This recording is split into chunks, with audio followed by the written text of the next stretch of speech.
Hello and welcome to UFC's Inside The Octagon. I'm John Gooden and I'm joined by my partner on the mic, UFC analyst Dan Hardy. Well, we hope you've enjoyed the holiday season so far, and it seems the UFC want to keep it going. For UFC 207, the MMA leader has pulled out all the stops. 2 title fights, huge matchups all the way down the card, and the most anticipated return in UFC history. Since that loss, we have barely seen Ronda. What's Rousey's plan? What's she doing? You have to talk to her. It's not consistent with who you promoted yourself to be. Is that about losing, or is that about losing the mystique and the image that you worked so hard to create? She's back, and we've missed her. Yes, we have. Good to have her back. Right, the facts and the stats. So it's very odd, I guess, but she's not holding the belt. Since she's been away, a lot has happened, and Amanda Nunes has been on a tear, picking up the title in spectacular fashion. So what do we got here? Second most finishes in UFC women's bantamweight history. Guess who has the most? And the lowest strike absorption rate in UFC women's bantamweight history as well. But, Dan, the former champion. It's great to see her back. You know what's interesting here, though, is that if she wins this fight and retains her belt, she will then tie the most finishes as well. So not only is she looking to topple Ronda as the former champion, but she can also start taking some of those She's stats taking away. over. She's taking over in the stats as well. Very much so. The momentum has shifted. But Ronda Rousey, she's been away. Should we have a little reminder of what she's all about? I think it's necessary. I mean, you know, a lot of new fans have joined the UFC in the last 12 months. Where have you been? Yeah, where have you been? Let's just take a look at Ronda. Okay. Let's just have a bit of a rundown because, I mean, she was on such a streak coming into the UFC. Obviously, the Strikeforce champion. She made a real name for herself, armbarring Miesha Tate and breaking her arm, and that drew so much attention to women's mixed martial arts that it only made sense for her to cross over to the UFC. And armbar everyone else. And armbar everybody else. Well, exactly what she did. I mean, she continued on, obviously. Liz Carmouche first and foremost. That was a real good fight as well, and credit to Carmouche for hanging in as long as she did. But ultimately, the armbar. The rematch against Miesha Tate went to the 3rd round, which was the first time Ronda had ever stepped out of the 1st round, which was, again, a good test for her, but a beautiful swim move here. Isolated the arm, and Miesha didn't even resist on this one. She didn't want to go through that nightmare again. And then we were octagon side for this one, and this was a real good example of Ronda expanding her game, a really nice knee to the ribs of Sarah McMahon. And what I want to talk about here is the positioning which allowed her to land this knee, because usually in this situation we would see the person dig an underhook, which is, let me just grab my pen, there we go. So there's the underhook you can see that Sarah McMahon's got there, which is typical for mixed martial arts, mostly because we can stop people level changing. Yes. What you'll notice with Ronda and with other people that I've worked with that favour judo is that she likes the overhook. Now, what that does is that opens up a lot of the tools that she's normally used to with judo. Obviously, she's looking at scooting this hip in here and looking to throw, looking to get that hip connection so she can throw. But what it also does is it also allows her to control this arm and keep this lifted up so she can target the midsection, the ribs, which are open in this case. So this was her taking the tools that she's got in judo and then adapting them to her game so she can start adding striking in. That was a really good knee to the body there. And I honestly thought Sarah McMahon was going to be one of the toughest tests that Ronda was ever going to face, given her freestyle wrestling credentials and her ability in the clinch. So Ronda switched it up, and again here against Alexis Davis, she landed a real big, powerful right hand. We're going to see it in a second there. Alexis Davis is unconscious here. I mean, you can see as she's going through the air, she's completely relaxed. All of this was unnecessary, but it just goes to show Ronda's game is always evolving, and we started to see striking coming into her game later on in the UFC career, which was nice. Against Cat Zingano, I think she kind of had the same feeling. She wanted to do the same thing. She wanted to strike with a wrestler. But as soon as Cat ran towards her, she immediately switches back to what she's used to, and now she's locked her down. You can see this beautiful control here, and she's also got the arm control of Cat Zingano. And then as this progressed, Ronda switches to what she's used to, and she goes straight for the armbar again now. Unbelievable way to finish a fight. Really as well. nice. I've never seen that before. And a nice variation as well, a nice variation on the armbar, which shows that she's she's got several different variations of this same attack. Yeah. You can see here, Kat Zingano is looking to roll this direction, so Ronda's put this leg down to clamp her to stop that body moving at all.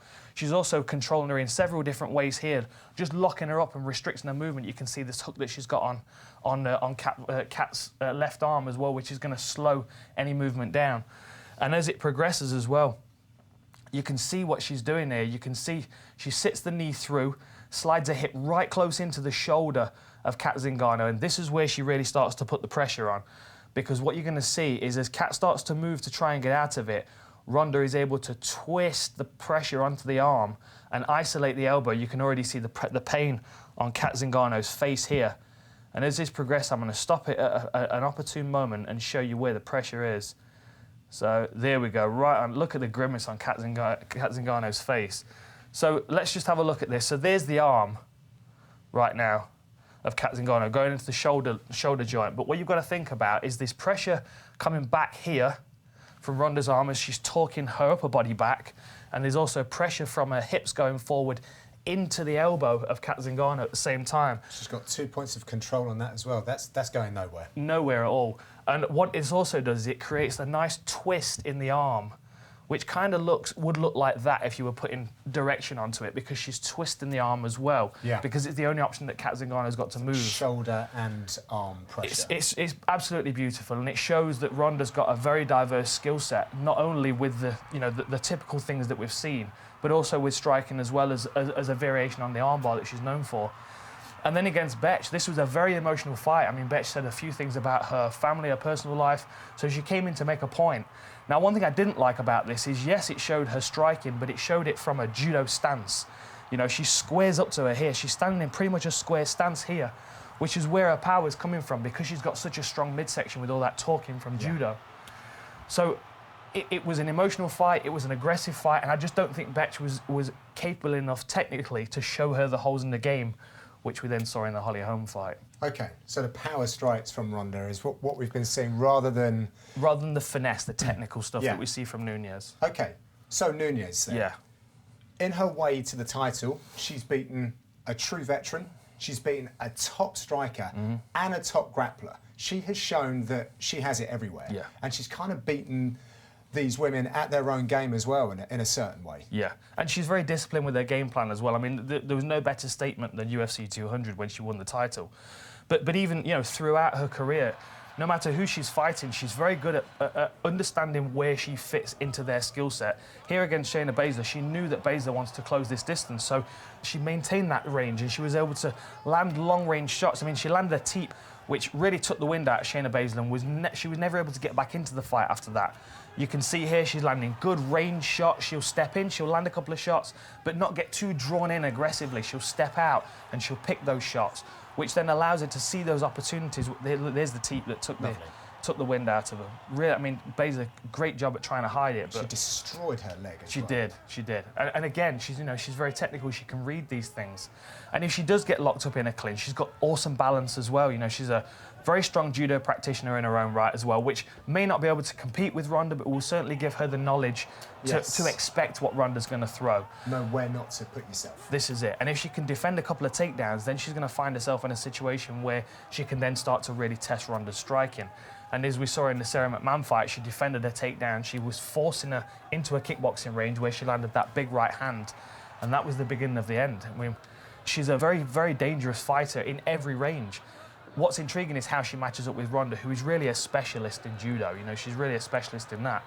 But with her Brazilian Jiu-Jitsu, with her judo background as well, and with her ever-evolving striking, I mean, she started karate at 4, she picked up boxing at 16, and she's got a real vicious mentality, which a lot of Ronda's opponents in previous fights have not had.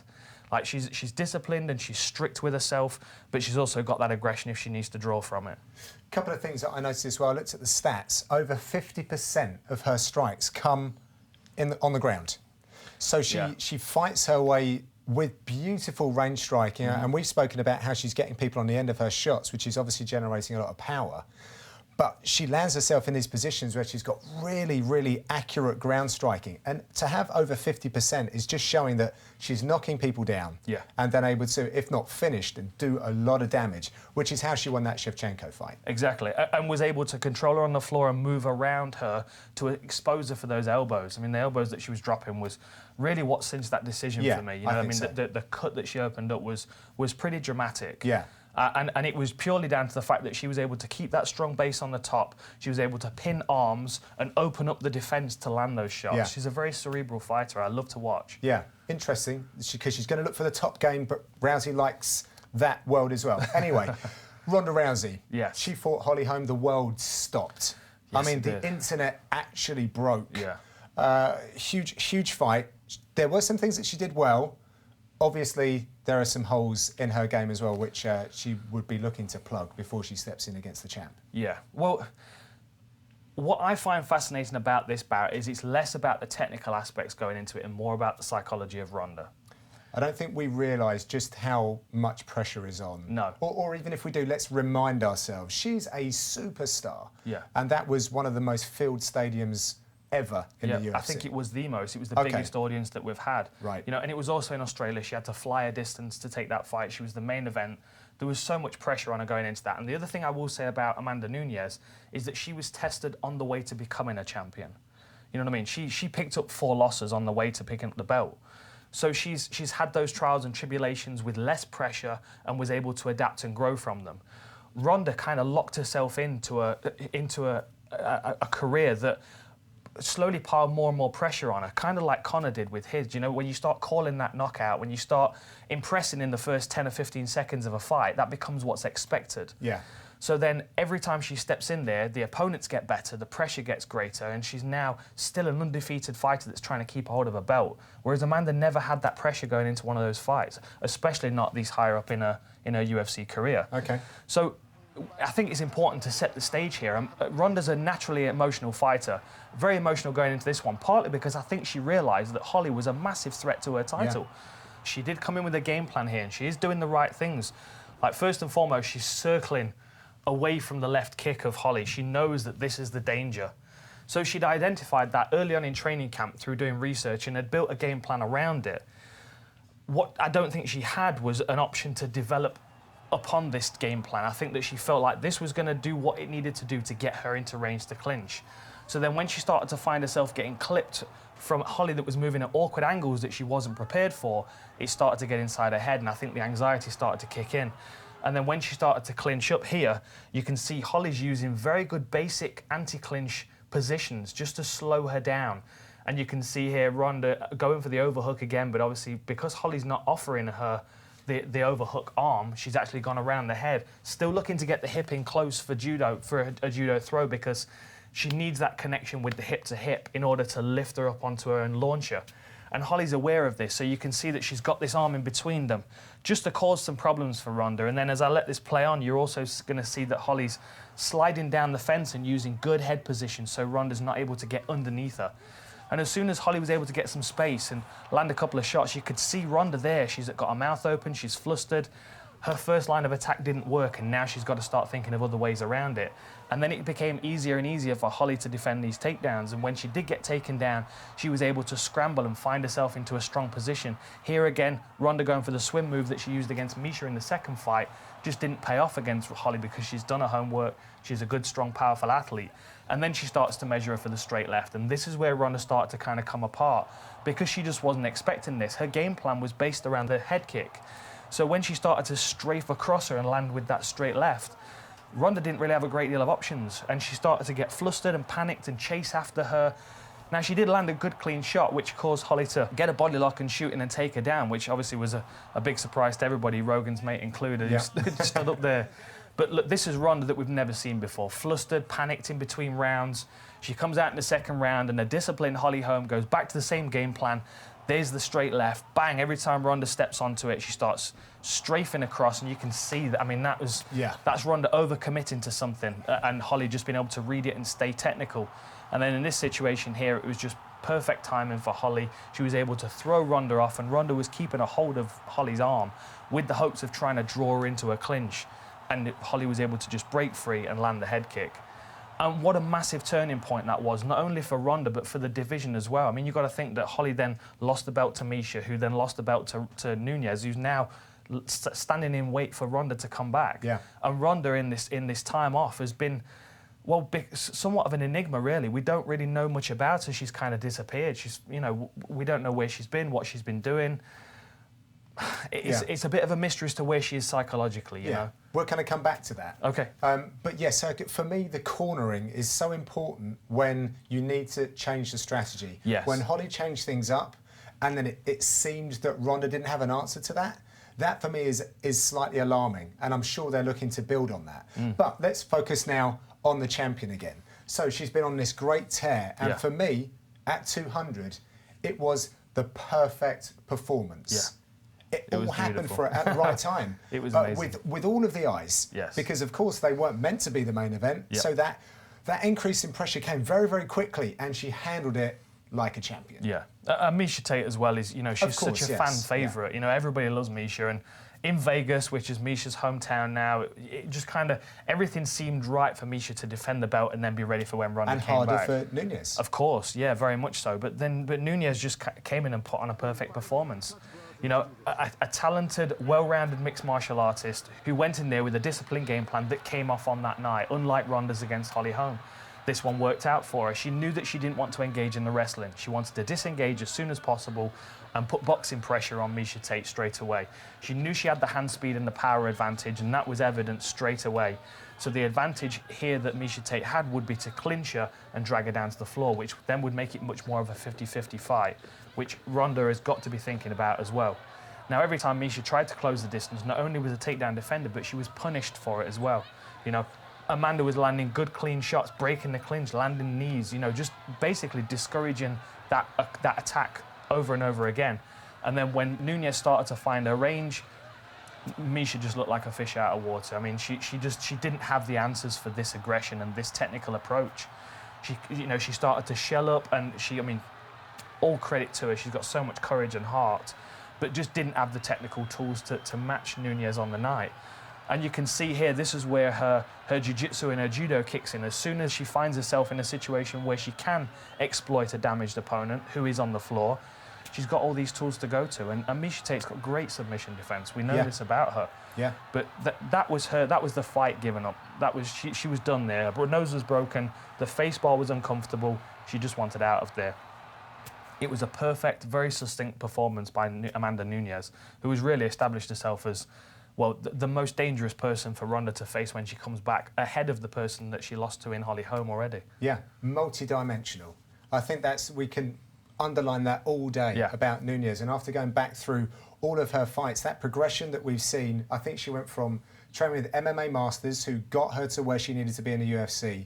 She suffered that one loss, where she gassed a little bit. There's a couple of questions about that, but when she went to American Top Team, she's just gone further and further and levelled up to what we saw right there. And it was a fantastic display. It was. She's ferocious as well. It's very, very interesting. Yeah, and it's just such a great team for her to go to as well. I mean, there's a very strong Brazilian contingent at American Top Team. Conan's there taking in these fighters and building a family around them, basically. And you can see that Amanda has settled there and has become very, very comfortable. And, you know, to now be in this situation where she's the one to welcome Ronda back is so much momentum for her, because, you know, she can then return to Brazil as the champion that beat Ronda, when Ronda was initially the conquering champion that came in and beat Betch. So there are so many storylines going into this one, which makes it beautiful. And there's a lot less pressure on the champion, in my opinion. OK, all right. Well, they came head-to-head. They did. Which is quite interesting. We're going to get to that for a second. But we have some questions from Twitter. Thanks to everyone that responded to our calls for questions. Let's go just here. And that is a question from Will Frost. Thank you, Will. How much will ring rust hinder Rousey's chances? Tough fight to come back to. Well, absolutely. It's a tough fight to come back to, as evidenced by what we've seen today. Yeah. So one of the things that my coach always says, and is written on the wall in the gym, is, have you improved since your last fight? What have you done since you've been away? What do we think she's done since she's been away? We don't know. This is what makes this so exciting and so intriguing. Ronda was such a phenomenon when she first burst onto the scene. She shut down everybody that was on offer. And then she hit a brick wall in Holly Holm. And that was a combination, in my opinion, of Holly being an excellent athlete and a fantastic fighter, and all of the pressure that had slowly been building on Ronda. You know, like you've got to think the amount of pressure. She's the biggest star in the UFC. Yeah. You know, she was breaking all the pay-per-view records. She was doing TV shows that most MMA fighters would have never got an invite to. Yeah. You know, so she was a Hollywood superstar. films. Yeah, a superstar. A massive amount of pressure. Couple that with the biggest event the UFC have ever put on, and then fly her across the world to compete against the best striker in the division, possibly in the sport, in women's mixed martial arts. It's a whole load of pressure. And she's had a year off now, and she's been vacant. No one knows where she's been or what she's been doing. But it's a great opportunity for her to come back and show us something new. Well, let's take a look at when she did appear before us, very, very briefly. Yeah, this was really, I mean, just so exciting to see her back on stage in a face-off. And the typical Ronda face-off, you know, she walks onto the stage with this confidence and swagger, which is very important because we need to see this in Ronda. Her game is built around this confidence and this swagger that she has. And look at that face-off, I love it. I mean, it's intense. It's very, very intense. Amanda Nunes looks very calm and very confident here, but Ronda's extremely focused. And that's what I wanted to see. I wanted to see an unfaltering, unwavering eye contact. And then this is beautiful. As Joe goes to interview the champion, Ronda just walks off stage. You've had enough of Ronda for today. I'm walking off stage. The one thing I do want to talk about, one thing I do want to say about this, though, which does make this interesting, given the fact that she's had a year off to develop her game, because ideally she would have been working on all different kinds of things in that year off. Yep. Ronda was competing predominantly in judo until 2008, and then she was thrust into the mixed martial arts spotlight and basically built a career as a judoka in the octagon.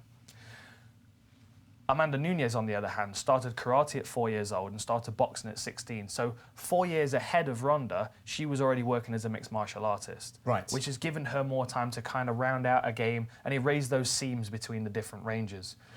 Ronda hasn't had time to do that because she was in the spotlight fighting the best person every time she got in there. And another thing to say, Dan, is that Amanda Nunes saw Ronda hit the bright lights That's a good point. and get invited to the UFC and become the first champion. And she sat back and said, "You're the one. Yeah. You're the one. I'm going to start having a little bit of my mind focusing on taking you on because you look so good Because you're right the top of the tree." It's exactly the same as Chris Weidman and Anderson Silva. Anderson Silva. You know, Anderson Silva was the UFC champion before Chris Weidman had stepped into a pro fight. Yeah. So his mindset was always aiming for Anderson Silva, whereas Anderson Silva didn't know about Chris Weidman until a couple of fights before he fought him. Yeah.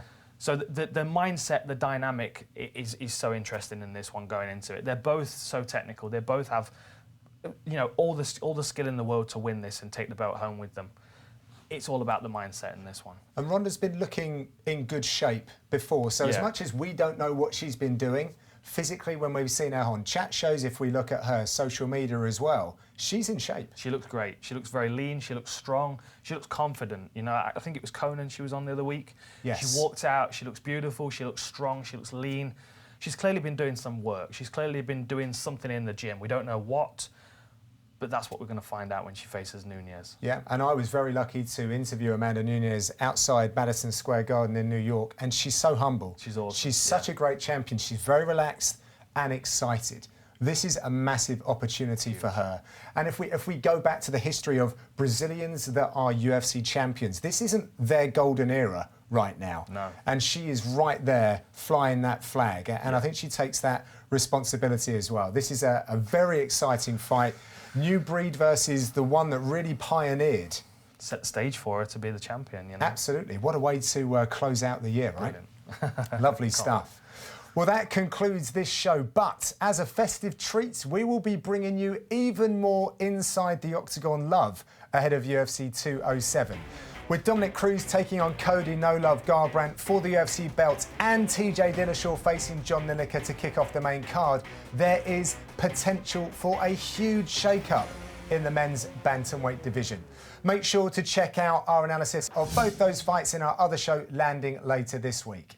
So goodbye for now, and we'll see you next time.